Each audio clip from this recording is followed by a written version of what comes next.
As of 2024, Dorney Park offers 8 different roller coasters plus another 54 different rides and attractions. There's so much to do at this incredible park, and today I'm going to count down my 10 favorites. My 10th best ride at Dorney Park is Whitewater Landing. This 80-foot tall arrow shoot the chutes ride is one of the best water rides around. You get soaking wet on this ride every time you ride, and it's a great way to cool down on a hot summer day. If you just want the splash without riding the ride, you can stand on the bridge that goes over the water lagoon this ride goes through. Standing here as the ride makes its massive splashdown finale, you'll get just as wet or even wetter than you get when riding the ride. In 9th place, I'm going to put the Wild Mouse. This is a regular classic Wild Mouse attraction that opened at the park in 2000. Built by Mora Rides, this Wild Mouse is nothing special, but it's still a solid family coaster that'll keep your adrenaline pumping as you turn and stop over and over again. Dominator is my 8th favorite ride at Dorney Park. This is your classic drop tower with a 200-foot tall 3-tower structure built by S&S Worldwide. The ride offers 2 different ride experiences on each of its 2 12-passenger ride vehicles. The first of the 2 is a space shot ride where riders blast at 50 miles an hour up 160 feet in the air before slowly dropping. The other tower is a turbo drop where riders are slowly raised 175 feet in the air before dropping straight down at speeds of 40 miles an hour. I enjoyed both of these 2 different ride experiences, but it's a really unique feeling getting blasted up the tower on the space shot side with the compressed air. I recommend giving both a shot, and I'm curious to hear which of the 2 sides you enjoy more. The 7th best attraction at Dorney Park would have to be Thunderhawk. Thunderhawk is a classic PTC Woody and happens to be the oldest coaster at any Cedar Fair park, with an opening date 100 years ago in 1924. This ride was originally called The Coaster before being renamed Thunderhawk in 1989. Thunderhawk has been through many modifications throughout its century-long run, most notably the layout change it received in 1930 and the brand new trains it received in 2016. This coaster isn't anything crazy in terms of the ride experience, and it isn't your smoothest Woody either, but it's a solid ride and it has a rich history. Demon Drop comes in 6th place, and this ride is one interesting one.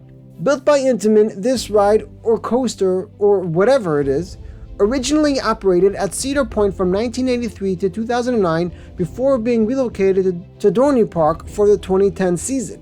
When riding this attraction, you enter a gondola near ground level at the station, and the coaster car then moves backwards horizontally to the rear base of the lift tower before climbing it vertically.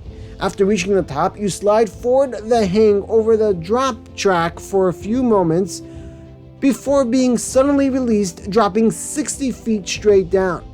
The ride then heads back to the station as you lay on your back before a mechanism flips you back to an upright position as you enter the station. This ride is a super unique attraction, and whether or not it's a coaster is up for debate, but it's definitely a rare experience. In 5th place, I put this B&M inverted coaster opened at the park in 2001 and was the first B&M to open at the park. Standing at 135 feet, reaching speeds of 58 miles an hour, this coaster cost the park $13 million to construct. I know it may be a little controversial to put Talon in 5th place because Talon really is an awesome ride, and many people will put it top 2 in the park. I don't have anything against Talon. It's a mid-tier invert in my opinion. That being said, I like some of the other coasters at Dorney Park just a bit more, but that's just my opinion. My 4th favorite coaster at Dorney Park is Hydra the Revenge, which is another coaster built by B&M. This one opened in 2005 and was the last original coaster the park received until Iron Menace this year. This coaster is a floorless coaster and is one of the best I've ever experienced. Hydra is a great ride overall throughout its 3,198 feet of track, and though it only reaches a max height of about 100 feet and max speed of 53 miles an hour, the 7 inversions this coaster offers are awesome. The JoJo roll on this ride is really something else, and I can't recommend this coaster enough. In 3rd place, I'm putting Iron Menace. the park's new for 2024 B&M dive coaster. The ride is themed to an old steel mill that closed in the early 1900s following the mysterious disappearance of its owner, and it's located in the new well-themed area of the park called the Steel Yard. Iron Menace reaches a height of 160 feet and a max speed of 64 miles per hour through its 2,169 feet of track. The park did a great job with this attraction, and though the ride is on the shorter end, it's one of the most unique dive coasters in existence. Iron Menace is actually the only B&M dive coaster ever to go straight down the drop after cresting over the top of the lift, while all other dive coasters feature a small turnaround before dropping straight down. Iron Menace is likely going to be the most popular attraction at the park, and I'm a big fan of it. It's a great ride, but there are two other coasters that I enjoy riding just a bit more. Before I share my top 2 coasters at Dorney Park, I wanted to mention a couple of the park's great attractions that didn't make this list. Thunder Canyon and Thunder Creek Mountain Ride are 2 awesome water rides. The first is a regular river rapids ride, but be prepared to get absolutely soaked on this ride as there are a ton of waterfalls throughout the ride.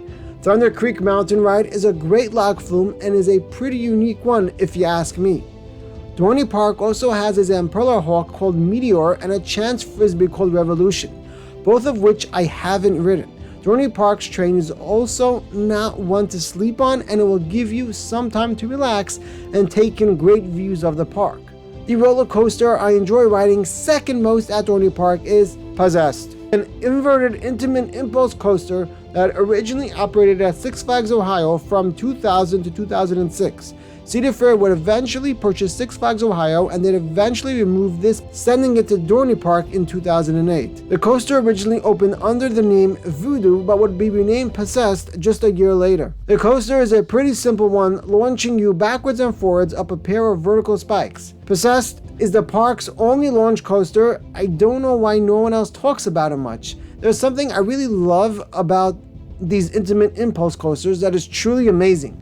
Maybe it's the fact that you continue to ride through the launch area time and time again while hearing the loud squeaking sound of the LIMs launching the coaster through the station. Whatever it is though, Possessed is a really awesome ride, and I love riding it every time I visit the park. It's also one of only 4 intimate impulse coasters still in operation in the US. Steel Force is my favorite roller coaster at Dorney Park, and I know that's not what you were expecting, but hear me out. The Morgan Hypercoaster opened in 1997 as one of the first hypercoasters in the world.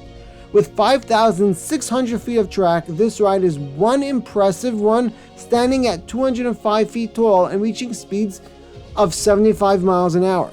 This cost the park $10 million to build, and there is something about it that is just pure fun.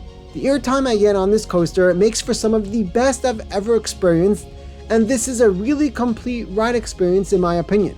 I even remember riding this coaster as a kid, and I loved it from way back then. The park was pretty empty and open late, and I got some night rides on this incredible machine, and that's when I knew it was my favorite coaster at the park. I rode it over and over, hopping back in line again and again, each time going for just one more ride. Then I'd get off thinking, wow, that was incredible, and then I'd ride it again.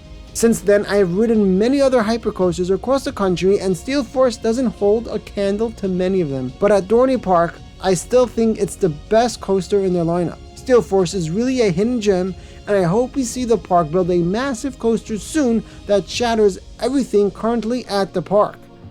Let me know what your experience on Steel Force was, and I'm curious to know if you enjoyed it as much as I did.